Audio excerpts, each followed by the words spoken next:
Good morning to you all, ladies and gentlemen. Good morning to the Biafran families and good morning to the world.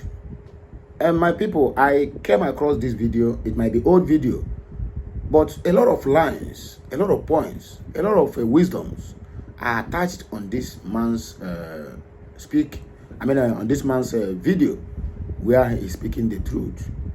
I would like us to watch that video. Let's watch it together. And according to the information, this man is supposed to earn a chieftaincy title in the whole of the old eastern region. Because among all the whole brethren we have in that old eastern region, starting from Edo come down, none of them have the balls to stand and speak about this calamity, about this thing that is happening. Because anything that happens now is an Igbo this, Igbo that, Igbo this, Igbo that. Selling a narrative to some scallywags who don't even know their left from their right. The only thing they know is whatever their malam told them is what they are going to do. But let me not waste much of your time. I would like you to watch this video. But before then, please, make sure this message go viral. Anywhere you see this man, anywhere you see him, both whether in foreign land or in homeland, my brother, endeavor to bless this man with anything that you find inside your pocket. Anything you find within your dwelling. Please bless him, because this man have stand on the truth always to speak. Unlike so let me not, in fact, let me withdraw my statement and let me withhold it. But let us just watch this video, then we'll come back for more discussion. Like, share, comment, and make sure you subscribe for more interesting videos. Honorable, please, off the mic. We're coming from Port Harcourt, where they went to hunt. They drove past Imo State. They drove past Anambra State. Then entered towards Agbo, and then branched to the right through Agbo to Uromi and down. They traversed Igbo land. No Igbo man touched them. But immediately some misguided northern youths heard about these incidents. They made a release that it was Igbo people resident in Uromi that perpetuated their heinous act. And they did an emotional campaign of that the people were hungry, they were fasting, they were thirsty. They dragged them through the streets of Uromi, beating them with sticks. That could have happened. That is sad. But why bring Igbos into this discussion? Igbos resident in Uromi. Is something wrong with you? Are you bloodthirsty? Are you a warmonger? This situation is sad enough. Why must you bring Igbos into any discussion to paint them black so that you can harm them? I saw a video evidence shown by one blogger. The face of the leader of the people who deleted those northern brethren was shown, and he was said to be a Muslim. He was a Muslim, wasn't an Igbo man, he was a Muslim native. So why bring Igbo people to this dialogue, to this evil act? Now, we just heard recent confessions that the coup of 1966 was not an Igbo coup. It was a coup to bring Awolowo into power. I did a video of the rubbish debate some senators were doing in the Senate about Professor Humphrey Wosu. And I've said, why hate the Igbos in their own country? If you don't want them, let them go. Now those misguided northern youths have set the minds of the north against Igbos. a thing that they know nothing about. They are not responsible for. The Igbos have been traumatized all over Ebonyi, Enugu states, Imo states by herdsmen who defile their mothers, their daughters, their sisters, insert sticks into their genitalia.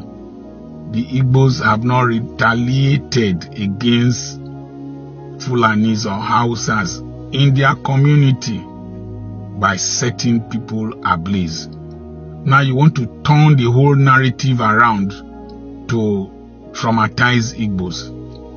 And then one crazy person has said that on the 7th of April, they are going to attack churches. Was it Christians that burnt those people? I just told you that the leader whose face was shown, and people like Very Dark Man, Charles Happy, Okocha Happy have shown his face one way or the other. He is a Muslim. He is not an Igbo man. He is not a Christian. Why would you attack churches on the 7th of April? I want to appeal to the National Security Advisor, to the Inspector General of Police, to the military, that a stern warning be sent to these misguided youths, because this will break this country to smithereens. It will incinerate this country. You go and attack Christians in the north. You attack churches. People will cause mayhem that you have never seen before. It's sickening that people will quickly go and arrest people who condemn the preachings of pastors, the defenders of the faith, so-called defenders of the faith. I have not heard them say anything about this threat to the body of Christ. It's only to arrest people over your mama and your papa's doctrines and practices that you show power. Now they are threatening Christians in the north and churches in the north. You have not said anything. This threat must not be allowed to be carried out, because, well, it's a recurrent decimal. Anytime there is a small thing, Christians will be attacked.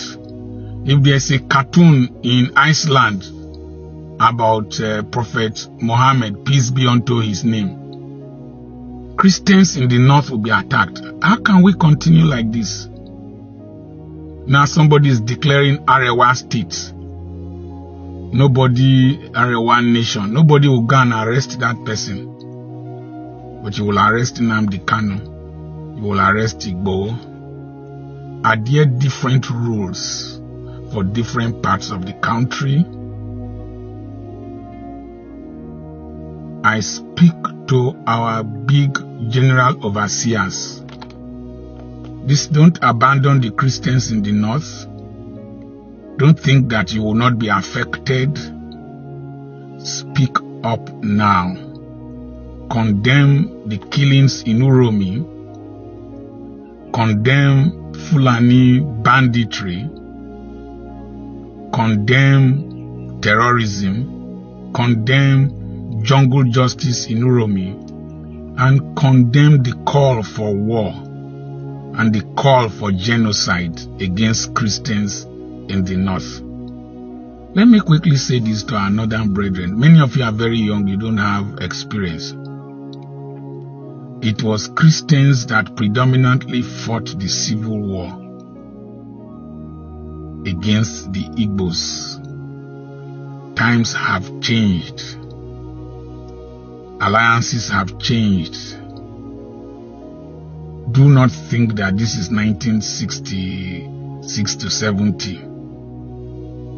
Every small thing, war. Any small thing, war. Any small thing, war. Do you have common sense? The crisis in the north from ISWAP, from Boko Haram, from Kalakala, or one kind rubbish sect, terrorist group. Have you been able to handle it? Then you are thinking of another war. Why are you so bloodthirsty? And why do people allow these people to talk rubbish about this country, about the Igbos, about Southerners, about Christians? It cannot continue that way. Mr. President, Baba, I appeal to you. Quench this fire of the drums of war. Arrest those calling for the killing of Christians and the invasion of churches, and falsely alleging that Igbos were responsible for killing people in Uromi. I also want to warn those who are spreading false information that a bus carrying Igbos to somewhere in Kano was burnt, 18-seater bus. It's a bloody lie. Don't instigate war in this country. It's better for us to live in peace and to live in unity. But you must not always drag the Igbos into crisis, drag the church into crisis. Those of you who are general overseers and defenders of the faith, stand up and talk now, or forever remain quiet. I am Dr. Charles Apoki. We speak because we care. We speak because we love our country. We speak because we love peace. As you watch that video finish now, what comes to your mind? Some people might say that it has old video because of what? Because of the Uromi, what happens in Uromi. And please, I want to use this opportunity to tell YouTube, there's a little background music that have been played on this video. I have no intention of that. I have no right to the copyright of it. So please discard it. What I recorded there is the voice message about from Dr. Charles Apoki, and I want it, let it go viral. At least let it be a lesson to our so-called brethren, to our so-called prominent men who cannot even dare to say anything concerning this matter. They don't have the balls. How? Because all of them have compromised. Because all of them are stooges. They are mere servants to their paymasters. Each time, each day, Dr. Charles Apoki will remain my number one motivator when it comes in terms of media, because the man have what it takes to school you, to direct you, even when you don't enter inside school, to become a better person when you are trying to do anything on the media space. How many of our so-called pastors, that the GOs who are reigning, of Charafancha, Charahancha, Mecharahancha, Mandena, Amuta Madel, Wahana, Lasnahao, and a miracle? How many of them stand and said, can be able to speak like this? And want all these people to stay clear from the Igbos. Not everything that happened, they say in the Igbos. The people that were acquired in Uromi passed all the way from Imo State, Abia, coming from Port Harcourt, Enugu, down till Uromi. And according to the information, the vigilante head who carries out that that stop and search is a native Uromi and a and a Muslim for that matter. But now they turn it to religious war and what they call it, and ethnic war, using ethnic laws of different types, simply because they want to give the dog a bad name just to buy that dog. Anything that happens is Igbo. Outside do something is Igbo. Middle belt and do something, it is Igbo. Other regions do something, it is Igbo. Because Igbo people have become a tools in their hand that they use anyhow. Yes, why can't they call the Igbos? Because they know truly well that when they call the Igbos, that the Igbo leaders will never come out to debunk it. No, they will even clap for them. They will even praise them. Thank you for dealing with my people. Thank you so much. We cannot do it, but you can help us do it. That is what our leaders, the leaders from the Southeast, are doing. If you don't know it now. They are praising the Hausas and Fulanis who are dealing with their constituents every blessed day. Most of them are forfeiting their salaries and their monthly allowances to the Fulanis. Most of them are even paying them so that they will shut the mouth of the people in the Southeast and allow them to continue with their stealings and allow them to continue with their impunity. Dr. Charles Apoki, may God continue to protect you, bless you, and live, and guide you to live as many years as possible on this earth, because you are a motivation. You are an idol to many. You are an idol. I am one of your fans who adore every word that comes up from your mouth. You are really doing well. And my prayer is that you will never die soon, because you still have a lot of work to do to guide the younger generations on how to analyze things. You really do well. May God Almighty continue to bless you.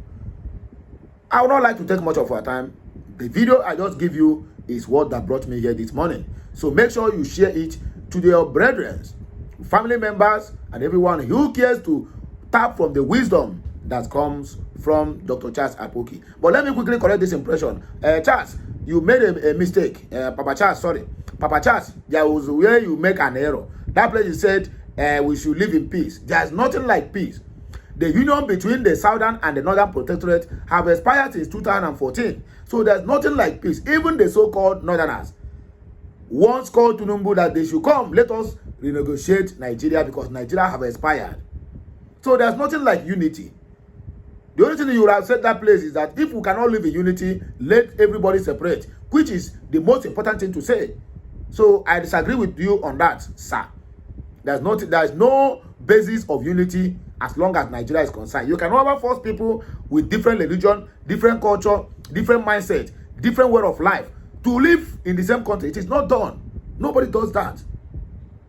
Anyway, after this video, there's another video that I'm going to bring to us here, my brother. When you see that video, you will understand that that country, Nigeria, is gone forever. It is gone. Because very soon, they have named him as, they have named the country as one of the countries who are going to vanish soon, even before 2030. Before 2030, nothing that will look like Nigeria. Nigeria will vanish for the support of this earth. Go and mark it. Experts have already seen it coming. The reason why these people are busy packing money, you think they don't know. The reason they are busy building mansions of 21 billions, you think they don't know. They know. 21 billion for a mansion. And hunger are killing the people. 21 billion naira is old enough. It's enough to set 250 million Biafrans, 250 million Nigerians out of poverty entirely from this age. You know the population, 250 million. 21 billion can start them up, equip them, and there will be nothing like hunger, unemployment in that so-called Nigeria. But one person chooses to use it to build a house. And you tell me that is a country. No, it is state and capital. There's nothing you can tell me about that. Anyway, the hell we'll take back break. We're coming back. Just like, share, comment, and keep subscribing for more interesting videos. I love you all. Okay, Messiah, my people.